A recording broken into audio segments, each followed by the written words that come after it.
(7월 10일) 월요일 생명의 말씀입니다. 오늘 본문은 사무엘하 15장 1절부터 12절까지의 말씀입니다.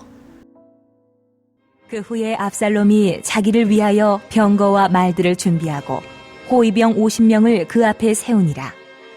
압살롬이 일찍이 일어나 성문 길 곁에 서서 어떤 사람이든지 송사가 있어 왕에게 재판을 청하러 올 때에 그 사람을 불러 이르되 너는 어느 성읍 사람이냐? 하니 그 사람의 대답이 종은 이스라엘 아무 지파에 속하였나이다. 하면 압살롬이 그에게 이르기를 보라, 내 일이 옳고 바르다마는 내 송사를 들을 사람을 왕께서 세우지 아니하셨다. 하고 또 압살롬이 이르기를 내가 이 땅에서 재판관이 되고 누구든지 송사나 재판할 일이 있어 내게로 오는 자에게 내가 정의 베풀기를 원하노라. 하고 사람이 가까이 와서 그에게 절하려 하면 압살롬이 손을 펴서 그 사람을 붙들고 그에게 입을 맞추니 이스라엘 무리 중에 왕께 재판을 청하러 오는 자들마다 압살롬의 행함이 이와 같아서 이스라엘 사람의 마음을 압살롬이 훔치니라.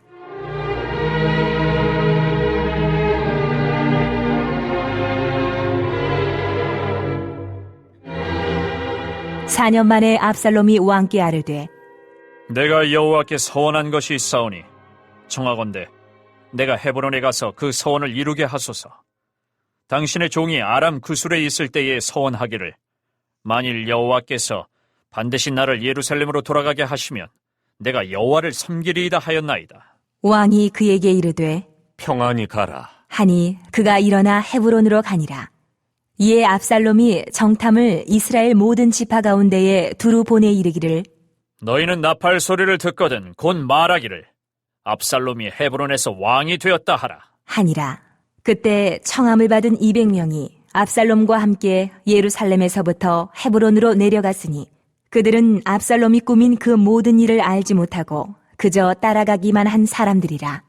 제사 드릴 때에 압살롬이 사람을 보내 다윗의 모사 길로 사람 아히도벨을 그의 성읍 길로에서 청하여 온지라.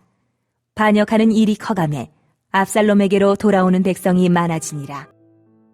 압살롬이 구술에서 지낸 3년, 그리고 다윗의 궁으로 돌아와서 아버지와 얼굴을 못 보고 지낸 2년, 그 5년의 시간은 압살롬의 마음에 거대한 증오와 욕망을 가공할 크기로 살찌우기에 충분한 시간이었습니다. 압살롬의 내면에서 자란 괴물은 이제 그 실체를 드러낼 시간이 되었습니다. 그토록 기다리던 부왕과 화해했다면 이후 왕궁의 평화가 찾아오는 것이 더 자연스럽지만 압살롬은 지난 5년여의 세월 동안 몰래 어둠 속에서 키워온 자신의 욕망을 하나하나 꺼내놓기 시작합니다. 그는 병거와 말을 준비해 호위병을 전에 구술에 도망가 있을 때 하나님이 자기를 예루살렘으로 무사히 돌아가게 하시면 여호와께 예배를 드리겠다고 서원했다는 것입니다. 다윗은 별다른 의심 없이 허락했습니다. 하지만 압살롬이 헤브론에 가기로 마음먹은 것은 그곳이 정치적, 종교적으로 매우 유서 깊은 곳이었기 때문이었습니다. 또 다윗이 수도를 예루살렘으로 옮기면서 헤브론 사람들은 다윗에게 서운한 감정을 가지고 있었을 것입니다. 권력욕으로 가득 찬 사람은 자신에게 유리한 정황을 놓치지 않지만 그런 자신을 하나님이 주시하시고 언젠가는 심판하신다는 사실은 간과하여 크게 낭패합니다. 50명씩 거느리고 다녔습니다. 거느리고 다니며 자신의 막강한 주의를 사람들에게 각인시키고자 한 것입니다. 또한 성문 앞에서 왕에게 재판을 청하러 가는 사람들을 중간에서 가로채 그들의 사연을 듣고 최선을 다해 도와주었습니다. 사람들의 마음을 훔치기 위한 동기였습니다. 그는 만나는 사람들에게 부왕의 공의롭지 못한 부분을 은근슬쩍 흉보기도 하고 이제는 자신이 송사를 책임지고 정의를 베풀겠다고 선언하기까지 합니다. 또 그에게 절하려고 하는 사람에게는 얼른 다가가 그를 붙들어 안고 입을 맞추었습니다.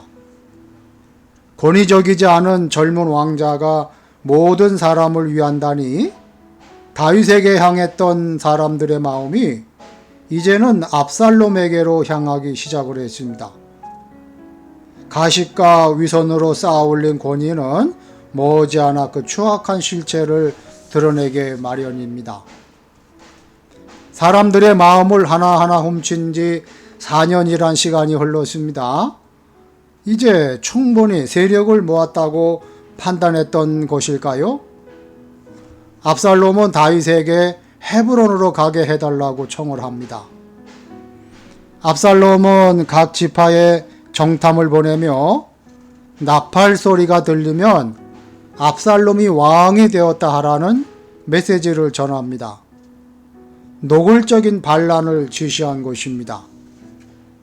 또한 그는 약 200여 명의 사람들을 헤브론으로 가는 길에 초대했는데 그들은 압살롬이 이런 반역을 꾸미는지 전혀 알지 못하고 따라간 사람들이었습니다. 그런데 그 길에 아히도벨이라는 사람도 초대되어 합류했는데 그는 다윗의 뛰어난 모사로 활동했던 사람이었습니다. 평생을 다윗과 함께 할 것 같았던 정치 거물도 압살롬에게 합류했습니다. 세상의 기준으로 보기엔 그의 세력이 대단한 것 같지만 하나님의 뜻에 어긋나는 일들은 반드시 망하게 되어 있습니다. 압살롬의 반역에 수많은 백성이 가담해 하나님이 기름 부어 세우신 왕 다윗을 거부하고 자신들의 눈에 좋아 보이는 왕을 선택했습니다. 우리가 겉으로 보이는 것을 기준으로 섣부르게 판단하지 않으려면 말씀과 기도를 통해 중심을 보는 눈을 가져야 합니다.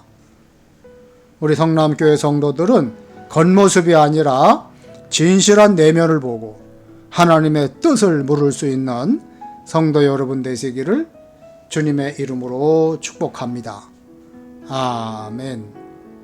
기도하시겠습니다. 하나님 아버지, 자기 욕망을 채우기 위해 거짓을 일삼는 인생이 얼마나 비겁하고 추한지를 깨닫게 하여 주시옵소서. 날마다 말씀의 거울 앞에 서서 작은 죄와 허물도 낱낱이 털어내게 하시고 혹여라도 악의 편에 서지 않도록 도와주시옵소서. 하나님 선물로 주신 비전센터를 잘 활용하여서 다음 세대들을 세워주고 지역사회를 섬기는데 쓰임받게 하여 주시옵소서. 교회학교 여름 행사와 여름 수련회 성경학교가 시작이 됩니다. 하나님의 은혜 가운데 잘 진행되게 하시고 다음 세대들에게 하나님의 말씀을 가르치는 귀한 기회가 되게 하여 주시옵소서. 예수님의 이름으로 기도하옵나이다. 아멘.